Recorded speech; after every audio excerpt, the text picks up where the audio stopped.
하나님 말씀 요한복음 15장 1절에서 7절 말씀 보겠습니다. 요한복음 15장 1절에서 7절. 내가 참 포도나무요 내 아버지는 그 농부라. 무릇 내게 있어 과실을 맺지 아니하는 가지는 아버지께서 이를 제해 버리시고 무릇 과실을 맺는 가지는 더 과실을 맺게 하려 하여 이를 깨끗게 하시느니라. 너희는 내가 일러준 말로 이미 깨끗하 했으니 내 안에 거하라. 나도 너희 안에 거하리라. 가지가 포도나무에 붙어있지 아니하면 절로 과실을 맺을 수 없음같이 너희도 내 안에 있지 아니하면 그러하리라. 나는 포도나무요 너희는 가지니 저가 내 안에 내가 저 안에 있으면 이 사람은 과실을 많이 맺나니 나를 떠나서는 너희가 아무것도 할 수 없음이라. 이 사람이 내 안에 거하지 아니하면 가지처럼 밖에 버려 말라지나니 사람들이 이것을 모아다가 불에 던져 사르느니라. 너희가 내 안에 거하고 내 말이 너희 안에 거하면 무엇이든지 원하는 대로 구하라. 그리하면 이루리라. 아멘. 선포합니다. 하나님은 살아계십니다. 하나님은 살아계십니다. 하나님이 살아계시기에 우리는 매 순간순간 살아갈 수 있다는 것을 고백합니다. 오늘 말씀은 지난주에서 계속해서 말씀을 전달하겠습니다. 하나님은 참 포도나무요. 하나님은 농부고 예수님은 참 포도나무고 우리는 가지다 하는 부분들을 우리가 살펴보았습니다. 근데 가지의 중요한 포인트는 깨끗한 데 있다는 거예요. 깨끗하다. 깨끗해야 열매를 맺을 수 있다는 것을 요한복음 15장에서 우리에게 말씀을 하고 있는 것을 우리는 지난 시간에 살펴봤습니다. 그러면서 가장 중요하게 여기는 말씀 중에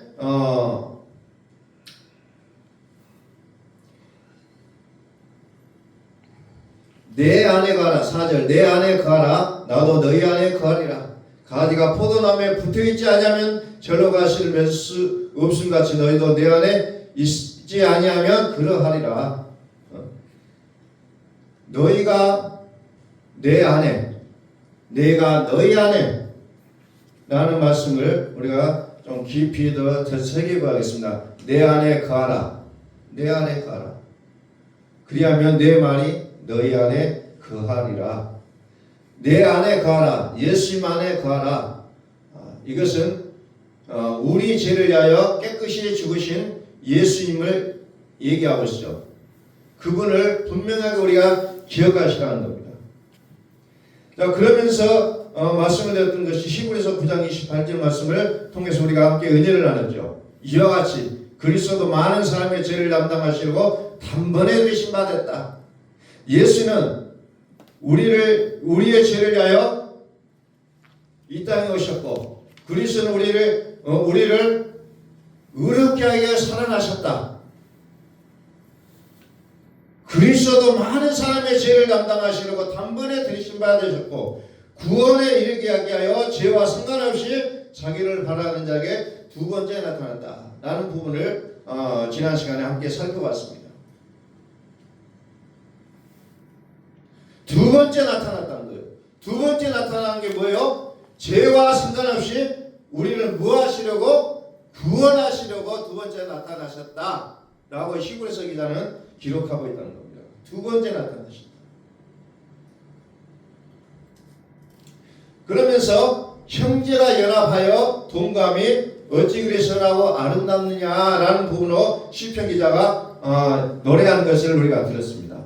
형제가 이것은 믿는 사람을 떠나서 맏아들 대신 그리스도를 먼저 생각하셔야 한다고 했어요. 그리스도와 연합한 자가 아름답고 선하다는 거죠. 왜 때때로 교회가 우리에게 실망감을 주느냐? 요즘 시대에 들어와서 교회가 세상에 뒤처져 있는 모습을 우리 너무너무 많이 보고 있다는 겁니다. 왜 그러냐? 그리스도와 연합하지 못한다는 거죠. 사람과 사람끼리 연합하다가 깨어지지만 그리스도와 연합한 그 교회는 깨어질 수가 없다는 겁니다.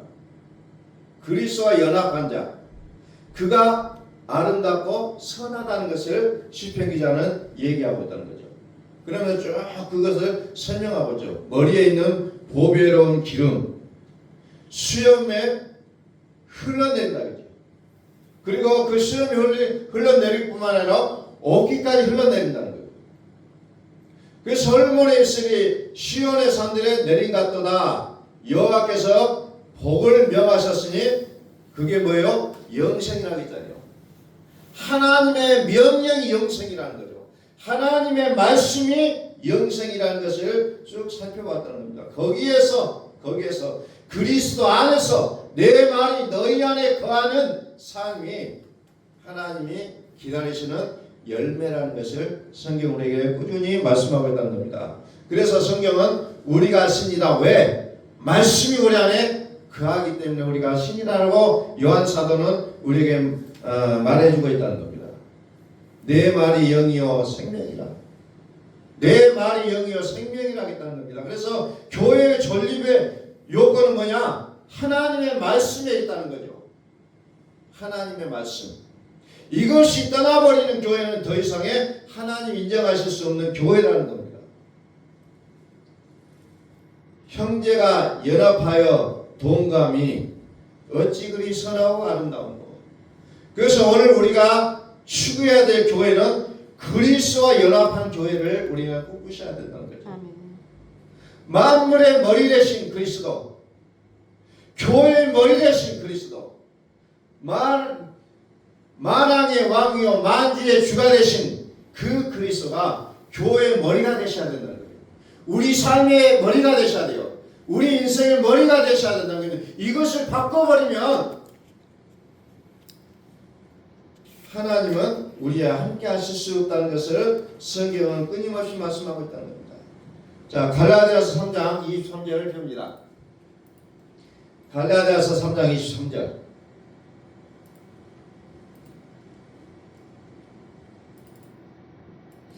믿음이 오기 전에 우리가 율법 아래 매인받고 계시된 믿음의 때까지 갇혔다 그랬잖아요. 믿음이 오기 전에 예수님이 오셨어요. 그러면 율법 아래 매인받았던 것이 우리는 해결됐다는 거죠. 그런데 율법이 뭐라고 했어요? 율법은 죄를 제되게 한다고 했어요. 죄인된 우리 모습이 이 믿음이 오셔서 예수님이 오셔서 완전히 원수된 것, 계명의 율법, 죄인된 법의 소리를 끊어주셔서 단물로 끊어주셨기 때문에 죄와 상관이 없이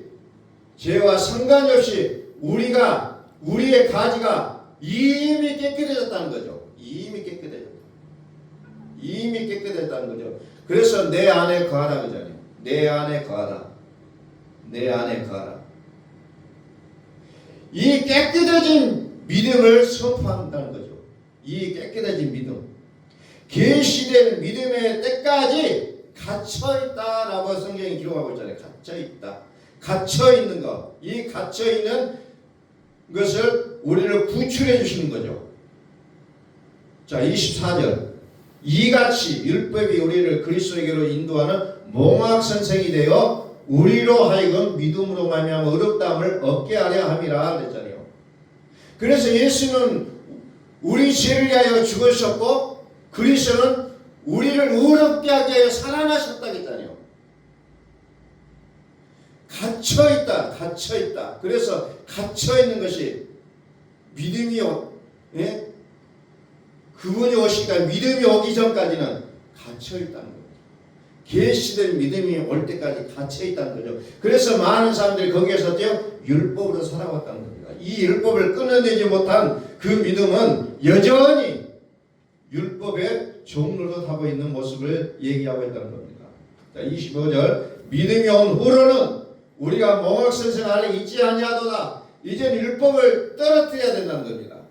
너희가 다 믿음으로 말미암아 그리스도 예수 안에서 하나님의 아들이 되었으니 누구든지 그리스도와 합하여 침례를 받는 자는 세례를 받는 자는 그리스도로 옷 입었느니라. 너희는 유대인이나 헬라인이나 종이나 자유자나 남자나 여자 없이 다 그리스도 예수 안에서 하나이니라. 그리스도 예수 안에서 하나다 라는 부분을 쭉 얘기합니다.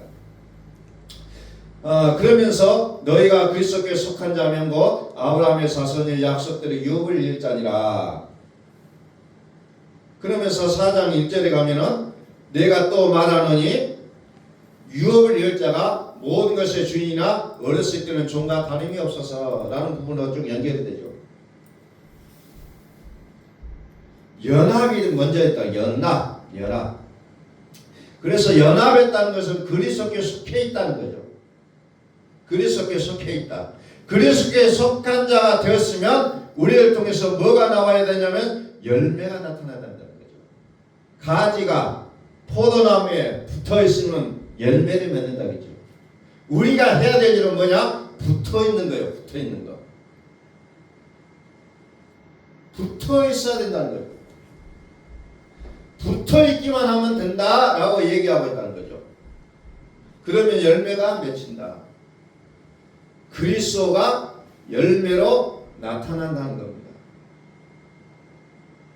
그래서 여기에 보면 상속자가 나오죠. 상속. 우리 세상에는 이 상속을 받기 위해서 얼마나 난리가 납니까? 돈이 있는 가정, 대기업의 총수들의 가정들은 상속을 받기 위해서 수많은 음모를 꾸미잖아요. 그런데 우리는 하나님의 나라를 상속한다 그러면은 별로 멀뚱멀뚱해요. 왜? 가치를 모르기 때문에. 너무너무 가치를 몰라요. 하나님의 나라를 상속받을 수 있다는 이 놀라운 그 축복으로 생각을 못하고 있다는 거죠. 그러니까 어때요? 우리의 신앙생활이 별로 가치를 느끼지 못하고 있다는 겁니다.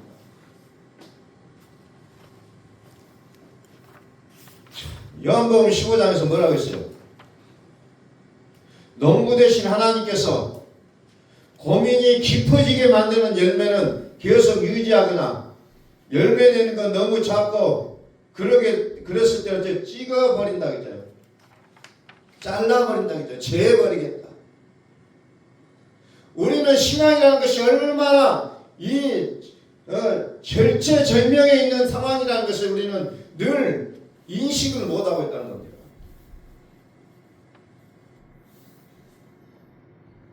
세상에 있는 그 세상의 돈을 얻기 위해서 정말로 목숨을 걸고 살아가는 사람들이 너무너무 많아요. 그런데 이 하나님의 나라에 대한 이 가치를 우리는 알지 못한다는 거죠. 그래서 밭에 감춘 보화를 앙자는 자기의 모든 재산을 팔아서라도 그 땅을 사버리는 그 예수님의 비유를 우리는 기억하셔야 된다는 겁니다. 나의 가진 모든 것을 팔아서라도 그 밭을 사야 됐다는 거죠. 왜? 그 속에 보물이 있다는 것을 알기 때문에. 그 속에 보물이 있다는 걸 안다면 우리의 삶은 그냥 무덤덤하게 살아가지는 못한다는 거죠. 그리스도와 연합한 삶. 그것을 우리는 뭐라고 성경에 오늘 보니까 세례라고 얘기하고 있잖아요. 세례. 그리스도와 연합한 것. 세례다. 세례. 다시 말해서 예수님 안에 거하라는 거죠. 너희가 내 안에 거하라. 내 말로 너희는 이미 깨끗해진다. 깨끗한 모습이 돼야 걸어가고 깨끗한 나의 포도나무에 붙어 있을 수 있다는 거죠.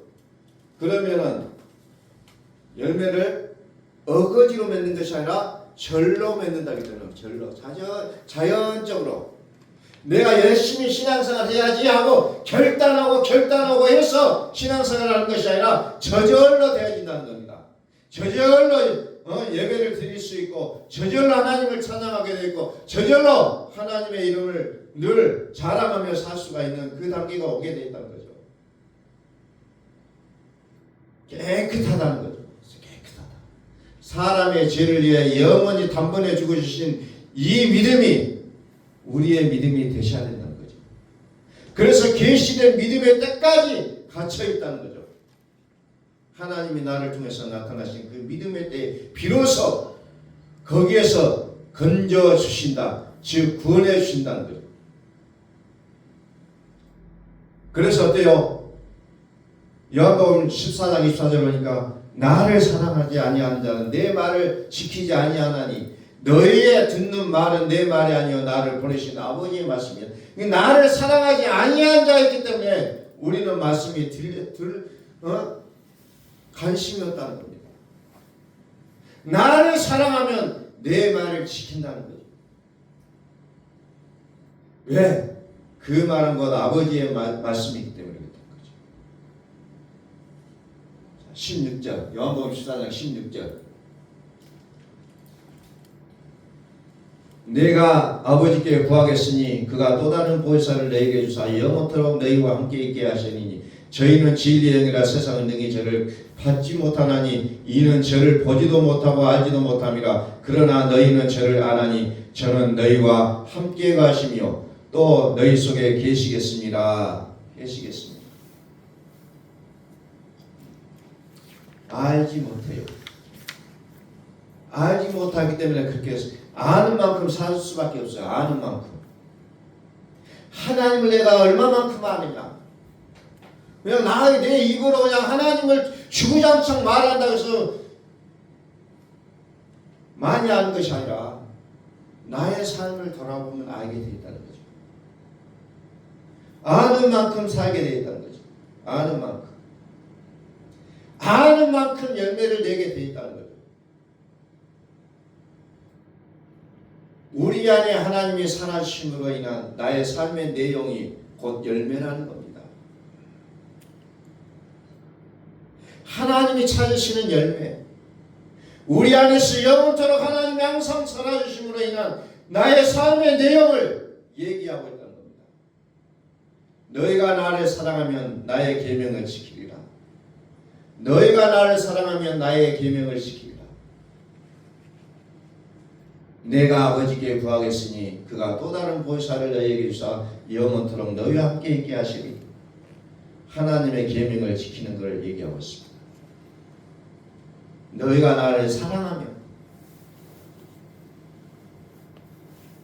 너희가 나를 사랑하면 요한에서 5장 2절 3절에 보면 나의 계명을 지키면 나의 계명 하나님의 계명을 지키라는 것을 얘기하고 있습니다.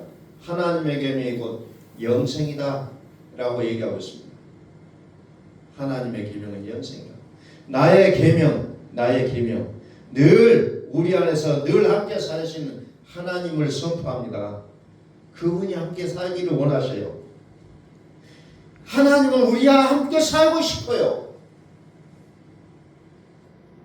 나와 함께 사시는 이 하나님의 명령을 지키라는 겁니다. 근데 이 명령을 언제 지킬 수 있다고요? 나를 사랑하면요. 먼저 내 안에 거하라. 내가 이미 너희를 깨끗하게 했다.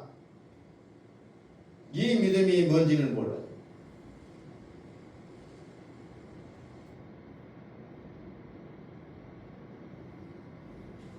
깨끗해야 된다는 거죠. 깨끗해.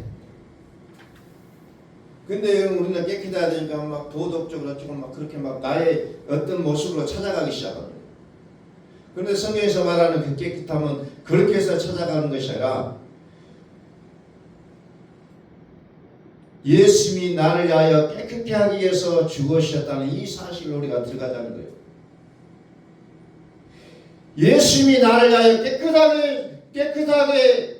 깨끗하게 하기 위해서 죽으셨다는 이 물로 나를 씻어주셨다는 죽음을 얘기하고 있다는 겁니다. 그게 뭐예요? 십자가예요. 십자가. 그런데 모른다는 거예요. 고린도서 2장 9절부터 쭉 봅니다. 몰라요. 눈으로 봐도 보지 못하고 귀로 들어도 듣지 못하고 전혀 모른다는 겁니다. 관심도 없어요.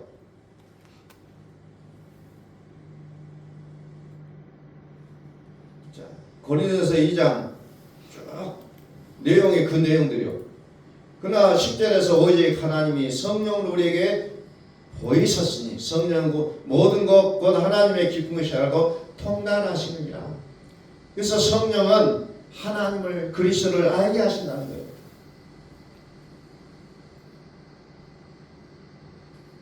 11절 사람의 사정을 사람의 속에 있는 영에는 누가 알리요? 우리는 사람의 마음도 모르지만 우리 속에 있는 영은 안다는 거죠. 하나님의 사정도 하나님의 영이 안다는 거죠. 내가 나를 알지 못하지만 내 안에 있는 영은 나를 알아요. 하나님은 누가 알 수 있느냐? 하나님의 영이 알 수가 있다는 거죠. 그분의 이름을 성령이라고 얘기하고 있잖아요. 우리는 이와 같은 세상의 영을 받지 않고 오직 하나님께로 온 영을 받았다는 거죠. 이게 다르다는 겁니다. 그래서 이것은 뭐요? 사람의 지혜의 가르친 말로 아니하고 오직 성령의 가르치신 것으로 하기 때문에 사람의 그 지식으로는 하나님을 알 수가 없다는 거예요. 도대체가. 영으로 알아야 된다는 거예요. 그렇기 때문에 우리가 성경을 읽어도 잘 모르고 설교를 들어도 잘 모르는 내용들이 너무너무 많다는 겁니다. 왜? 내가 그것을 해석하려고 하니까 잘 모르게 돼 있다는 거죠. 영의 생애는 영으로 알 수밖에 없다는 거죠. 영으로 아는 거죠.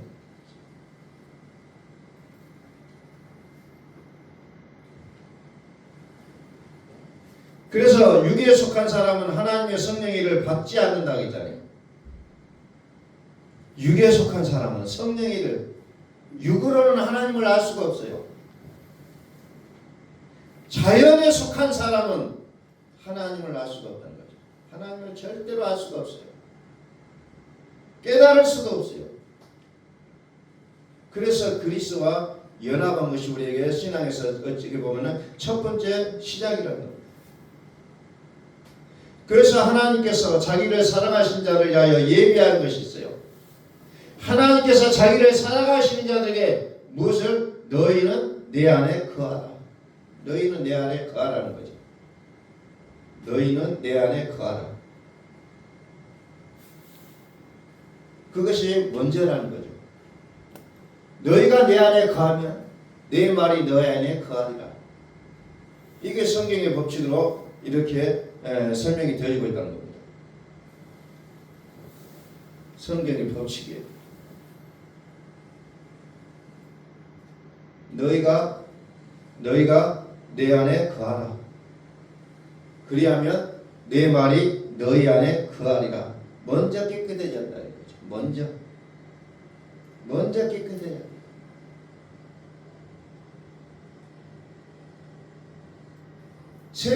세상의 영은 결코 하나님을 알게 할 수가 없다는 겁니다. 내 안에 거하라. 나의 안에 거하라. 그리하면 내 말이 너희 안에 거하게 된다. 저는 진리의 영이라 영원토록 떠나지 아니하고 우리 속에서 살아주신다는 거예요. 그렇게 되면 나를 사랑한 자는 나의 계명을 지키게 될 것이다. 라는 부분으로 나오고 있잖아요. 나를 사랑하는 자는 나의 계명을 지키게 될 것이다. 계명을 지키려면 나의 계명, 나의 명령을 지키게 되면 이 명령은 복이다. 영생이다. 영생이다. 이 명령으로 들어가면 어떻게 해라? 먼저 나를 사랑하라. 먼저 나를 사랑하라. 그래서 고린도서 2장 14절을 쉬운 성경으로 얘기하니까 이렇게 나옵니다. 거듭나지 못한 자연인은 하나님의 성령이 주시는 것을 받아들이지 않는다고 기록이 되어 있습니다. 거듭나지 못한 자연인은 하나님의 성령이 주시는 것을 받아들일 수가 없다. 다시 말해서 하나님은 영으로 이해할 수밖에 없다는 거죠. 영적으로만 이해할 수 있기 때문에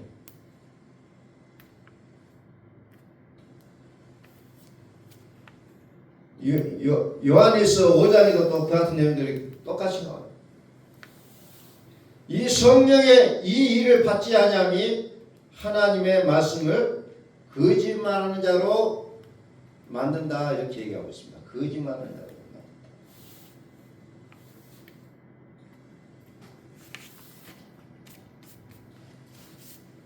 세례라는 게 뭐예요? 세례.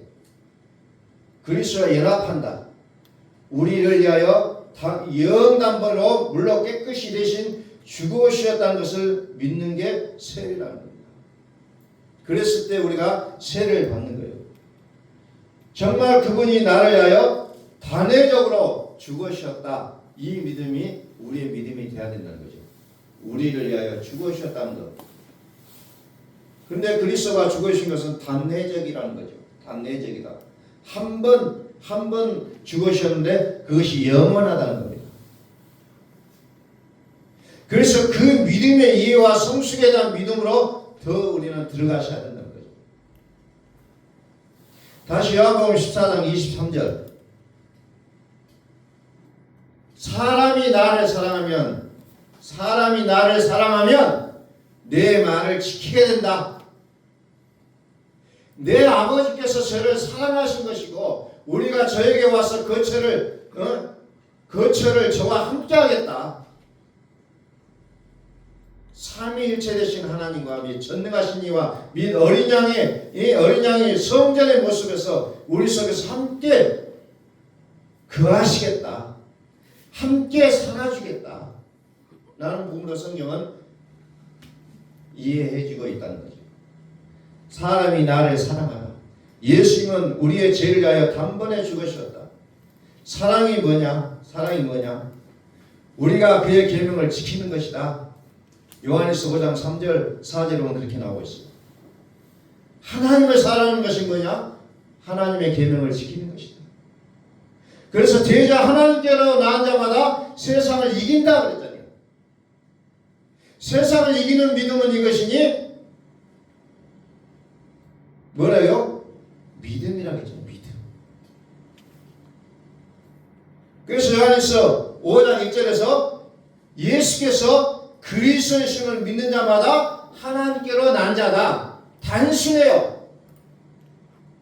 진리는 단순해요. 예수께서 그리스도이심을 믿는 자가 하나님께로 난 자다. 대저 하나님께서 난 자, 하나님께서 난 자마다 세상을 이긴다 그랬잖아요.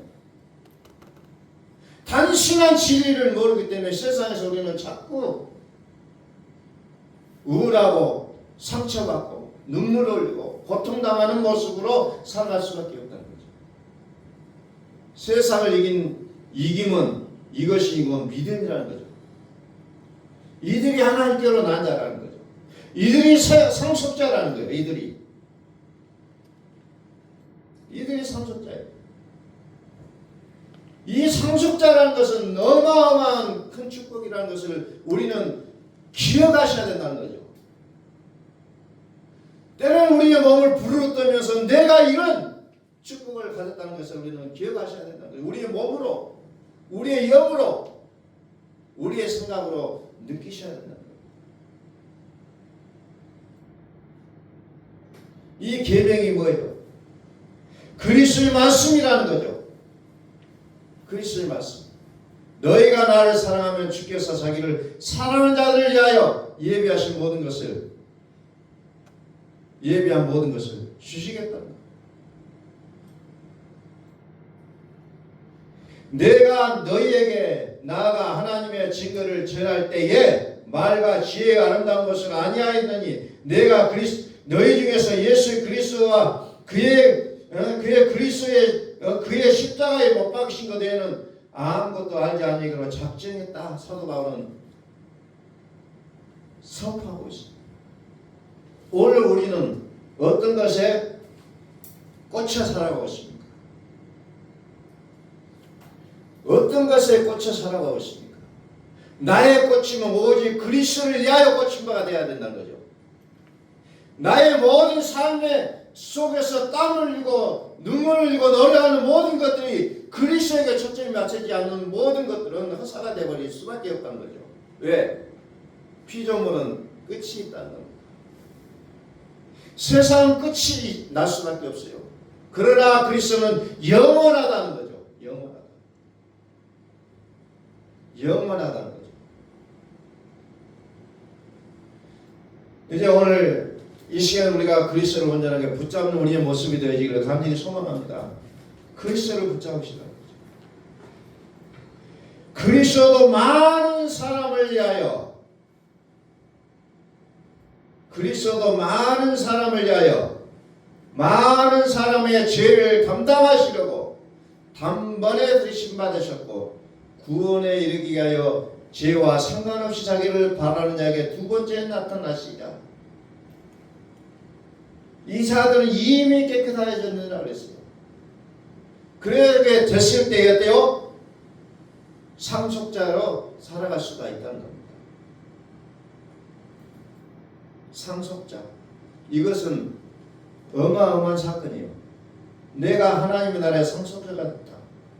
이것은 정말 우리가 어떻게 해볼 수 없는, 정말 감당할 수 없는 그런 놀라운 축복임에도 불구하고 우리는 너무너무 크기 때문에 우리는 그것을 인지하지 못하고 있다는 겁니다.